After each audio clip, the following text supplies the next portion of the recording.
આપણે બધા જ સમગ્ર ગામના દરેક સમાજના બધા જ ભેગા મળી એકતાનો જેને આપણે આ પુરાવો છે સાહેબ, એકતાનું પ્રતીક છે જે હિન્દુ મુસલમાન હોય અરે 18 આલમ જ્યારે આપણે ભેગા મળી આપણે આ શેખ દાદાના ઉત્સવને આપણે ઉજવીએ છીએ અને સવારમાં ભવ્ય લોક મેળો પણ આપણે અહીંયા યોજવામાં આવે છે, એમાં પણ બધાય ભાવથી અને એકતાથી બધાય ખૂબ જ પ્રેમથી મેળાને માણે છે બધા. અને એવા દાદાના અસંખ્ય પરચાઓ છે જે દાદા શેખ અહીંયા આપણે તો ઠીક પણ શેખ સૌરાષ્ટ્રમાં જાઓ તમે, શેખ મહુવા જાઓ, આમ તમે જુનાગઢ જાઓ, આમ તમે ગમે આ બાપ કદાચ બાપાનું નામ પડે ને શેખ દાદાનું નામ પડે ને સાહેબ ત્યારે લોકોને એના દિલની અંદર એક એવી ભાવના થતી કે અમારો બાપ બિરાજમાન છે એવી ભાવના દરેકને થતી હોય, કારણ કે દાદા તો દાદા છે સાહેબ, એના એવા પરચા છે સાહેબ, એનું એવું જબરજસ્ત એવું કામ છે કદાચ તમે સપનામાં પણ તમે યાદ કરી નાખો, સપનામાં પણ કદાચ તમે કઈ એની મન્નત માની લ્યો ને તો સાહેબ તમારી મન્નત પૂરી કરી દે, તમારા કામ પૂરા કરે સમગ્ર. એટલે બધાને નમ્ર વિનંતી કે સાહેબ સમગ્ર અહીંયા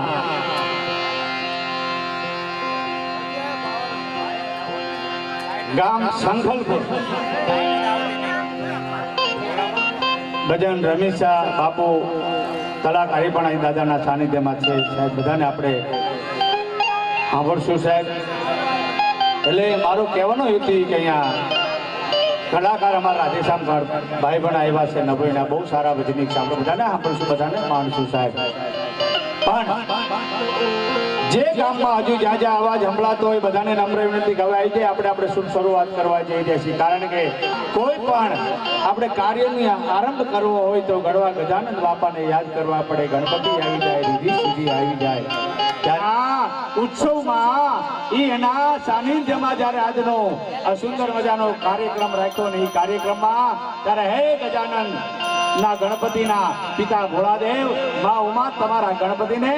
આજ અમારા કઠેકી ગામમાં અમારા સ્ટેજ ઉપર જમણે હું લઈને બેહાડી દો, અમારા બધાના માટે આજની રાત જાગરણ બની જાય, આજની રાત ઉજાગરો ન થાય એવી આજે મોજ કરવાની છે રાત્રે, કારણ કે 12-1 વાગે આપ બધાને ખબર છે કે દાદાને ચંદન ચડવાનું હોય, એટલે બધા જે બહાર હોય ને નમ્ર વિનંતી કે અંદર આવી જાય. આપણે શુભ શરૂઆત ગણપતિ વંદના કરી દઈએ, શુભ શરૂઆત ગણપતિ વંદના.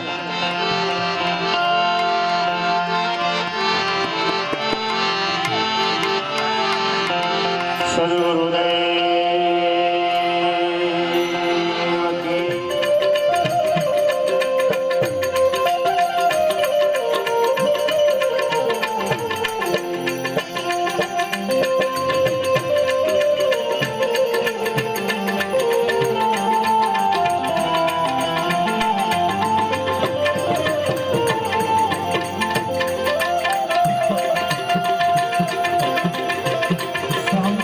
Hare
પહેલા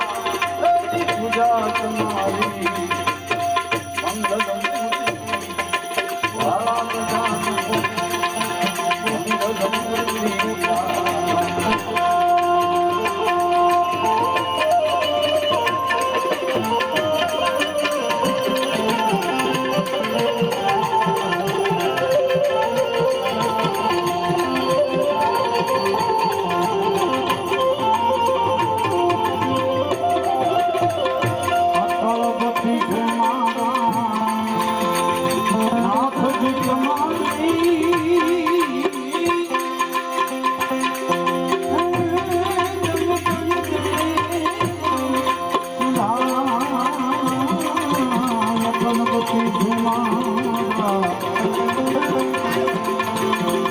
નાથજી તમારી